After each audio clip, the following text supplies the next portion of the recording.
They was snooze on me. I was dreaming about what food to eat. Why they sleeping, why they snoozed on me? I was seizing opportunity. Now they don't know what to do with me. I keep going hard like I'm in puberty. Rebellions in my blood, there ain't no ruling me. I'm coming for the top, this is a mutiny.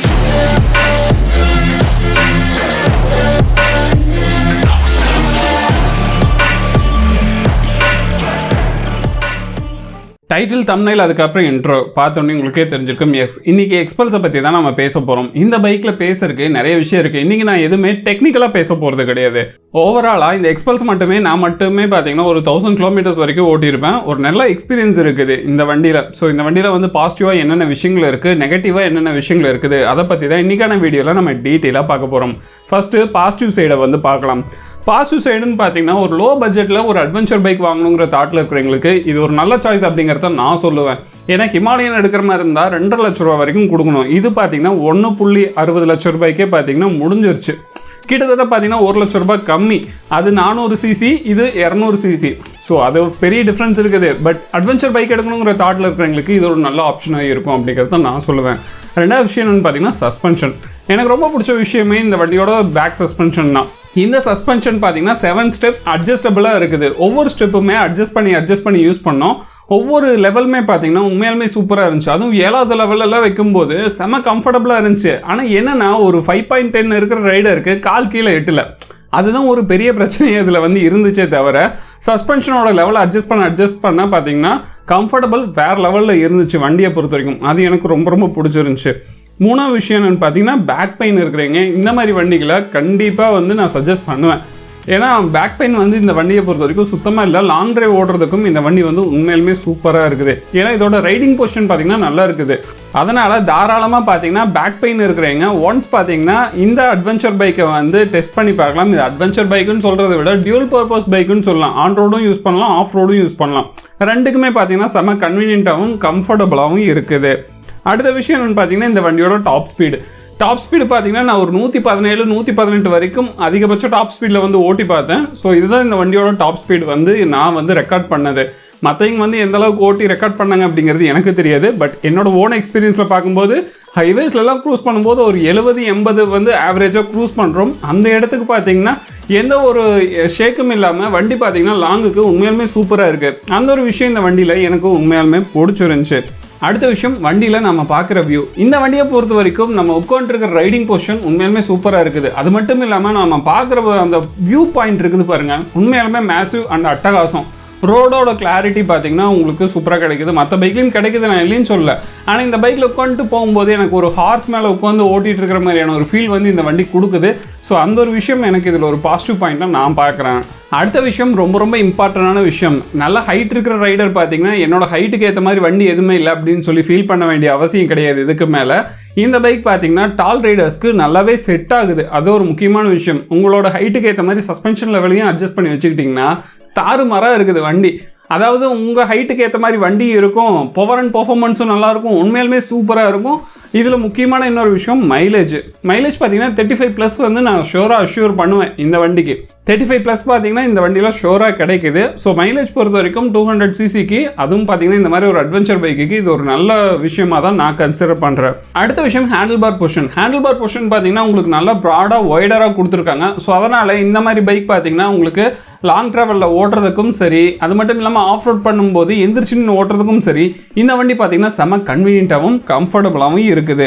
அடுத்த விஷயம் இந்த வண்டியில் உண்மையிலுமே சூப்பராக இருக்கிற ஒரு விஷயம் என்னன்னு பார்த்தீங்கன்னா லோ எண்ட் டார்க் பார்த்தீங்கன்னா உண்மையிலுமே இந்த வண்டியில் மேசிவாக இருக்குது. ஹில்ஸ் எல்லாம் ஏறும்போது நமக்கு லோ எண்ட் டார்க் தான் ரொம்ப முக்கியம். ஸோ அந்த மாதிரி இதை வந்து ரெடி பண்ணியிருக்காங்க.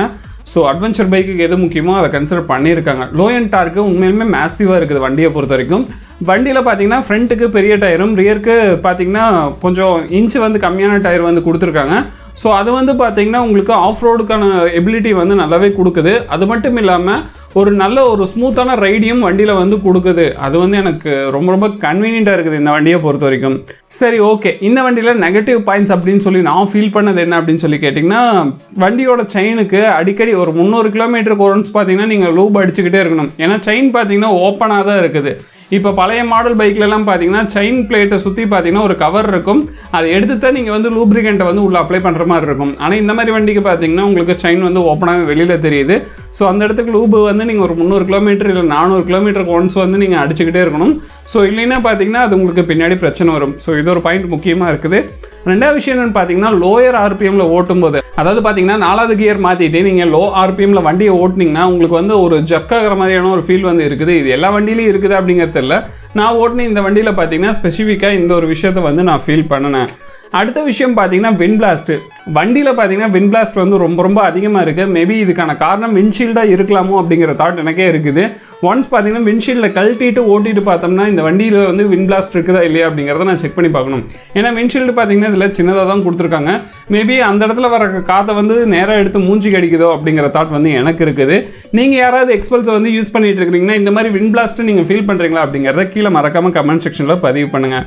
அடுத்த விஷயம் என்னென்னு பார்த்தீங்கன்னா, வண்டியில் ஆயில் கூல்டு கொடுத்துருந்தாலுமே ஹீட் இஷ்யூஸ் வந்து இருக்குது. ஸோ சிட்டியில் ஓட்டும் போது இதை கண்டிப்பாக நீங்கள் ஃபீல் பண்ணுவீங்க. நான் வந்து ஒரு டவுனுக்குள்ளே ஓட்டிகிட்டு இருக்கிறதுனால எனக்கு வந்து அவ்வளோ பெருசாக இது வந்து ஃபீல் ஆகலை. அடுத்த விஷயம் ரொம்ப ரொம்ப முக்கியமான ஒரு விஷயம், கியர் பொசிஷன் இண்டிகேட்டர். இந்த இண்டிகேட்டர் வந்து எப்படி ஒர்க் ஆகுதுன்னு கேட்டிங்கன்னா, கிளச்சை விட்டிங்கன்னா மட்டும்தான் எத்தனாவது கியரில் இருக்குது அப்படிங்கிறத வண்டி காட்டுது. இப்போ ஒரு டிராஃபிக்கில் நம்ம நின்றுட்டு இருக்கிறோம்னா அது எந்த கியரில் இருக்குதுன்னு காட்டுச்சுன்னா தான் அது நமக்கு கன்வீனியண்ட்டாக இருக்கும். ஆனால் கிளச்சை பிடிச்சிருந்தோம்னா கியர் பொசிஷன் பார்த்திங்கன்னா அப்படியே வந்து அந்த டேஷ் விழுந்த மாதிரி அது வந்து காட்டிகிட்டு இருக்குது. ஸோ இதை வந்து எதுக்கு இந்த மாதிரி பண்ணாங்க அப்படிங்கிறது எனக்கு தெரியல. பட் கியர் பொசிஷன் இண்டிகேட்டர் பார்த்தீங்கன்னா கொஞ்சம் இம்ப்ரூவ் பண்ண வேண்டியது இருக்குது. ஸோ இது வந்து எனக்கு பிடிக்கல. உங்களுக்கு வந்து ஏதாவது இதை பற்றி ஒப்பீனியன் இருந்துச்சுன்னா சொல்லுங்கள். அடுத்த விஷயம் டேர்னிங் ரேடியஸ். வண்டி வந்து பெரிய பைக்காக இருக்குது, டேர்னிங் ரேடியஸும் வண்டியில் அதிகம். ஸோ அதனால் பார்த்தீங்கன்னா ஈஸியாக வந்து உங்களுக்கு வந்து யூ டர்ன் அடிக்கிறது வந்து ஒரு சின்ன ரோட்டில் வந்து அடிக்கிறது கொஞ்சம் கஷ்டம். ஸோ டேர்னிங் ரேடியஸ் அதிகம். அடுத்தது பார்த்தீங்கன்னா சீட் கம்ஃபர்ட் வந்து எதிர்பார்த்த அளவுக்கு இல்லை. ஸோ சீட்டை வந்து பார்த்தீங்கன்னா இன்னும் நீங்கள் ஆல்டர் பண்ணி உங்களுக்கு ஏற்ற மாதிரி கம்ஃபர்ட் பண்ணிக்கிட்டீங்கன்னா மட்டும்தான் வண்டியோட சீட்டிங் கம்ஃபர்ட் பார்த்தீங்கன்னா இன்னும் சூப்பராக இருக்கும். ஸோ டிஃபால்ட்டாக வர சீட்டிங் கம்ஃபர்ட் பார்த்தீங்கன்னா எதிர்பார்த்த அளவுக்கு பெர்ஃபார்ம் பண்ணலை அப்படிங்கிறத நான் சொல்லுவேன். லாஸ்ட் விஷயம், வண்டியில் சிங்கிள் சேனல் ஏபிஎஸ் மட்டும்தான் அவைலபிள் இருக்குது. டியூல் சேனல் ஏபிஎஸ் வந்து கொடுக்கல. மேபி ஒரு ஆப்ஷனாக கொடுத்தாவது கொடுத்துருக்கலாம் டியூல் சேனல் ஏபிஎஸ். அதுக்கு மட்டும் இல்லாமல் உங்களுக்கு ஸ்விட்சபிள் ஏபிஎஸ் கொடுத்துருந்தாங்கன்னா இன்னும் கொஞ்சம் நல்லா இருந்திருக்கும் அப்படிங்கிறத தோணுது. ஏன்னா ஆஃப் ரோடிங் பண்ணும்போது ஏபிஎஸ் வந்து நமக்கு தேவை கிடையாது. ஆஃப் ரோட் போகும்போது ஏபிஎஸ் ஆஃப் பண்ணுற மாதிரி ஒரு ஆப்ஷன் கொடுத்துருந்தாங்கன்னா நல்லா இருந்திருக்கும் அப்படிங்கிறத எனக்கு தோணுது. ஓகே நண்பா, ஒரு வழியாக வீடியோவோட கடைசிக்கு நம்ம வந்துட்டோம். இந்த வீடியோவில் நான் சொல்லியிருக்கிறது எல்லாமே ஜஸ்ட் ஒரு சின்ன சின்ன பாயிண்ட்ஸ் மட்டும்தான். நான் வந்து ஓவராலாக என்னென்ன எக்ஸ்பீரியன்ஸ் பண்ணேன் இந்த வண்டியில் அப்படிங்கிறத பற்றி மட்டும்தான் பேசியிருக்கிறேன். இதுக்கப்புறம் பார்த்தீங்கன்னா டீட்டெயிலான ரிவ்யூ வந்து அடுத்தடுத்த வீடியோக்கெல்லாம் நம்ம பார்க்கலாம். எக்ஸ்பல்ஸோட சீரியஸ், ஏன்னா இந்த பைக் நம்ம கிட்ட தான் இருக்க போகுது. ஸோ முழுக்க இந்த பைக்கில் என்னென்ன விஷயங்கள் இருக்குது உண்மையாலுமே ஒர்த்தபிளா அப்படிங்கிறத டீட்டெயிலாக பார்க்கலாம். ஓகேவா? நீங்கள் நம்ம சேனலுக்கு புதுசாக இருந்தீங்கன்னா மறக்காமல் சப்ஸ்கிரைப் பண்ணிங்க. எப்போ சொல்கிற மாதிரி தான் இந்த வீடியோ பிடிச்சிருந்துச்சுன்னா மறக்காமல் லைக் ஷேர் கமெண்ட் பண்ணுங்கள். இது போல இன்னும் நிறைய வீடியோஸ் உங்களை வந்து நான் சந்திக்கிறேன். அது வரைக்கும் பாய்.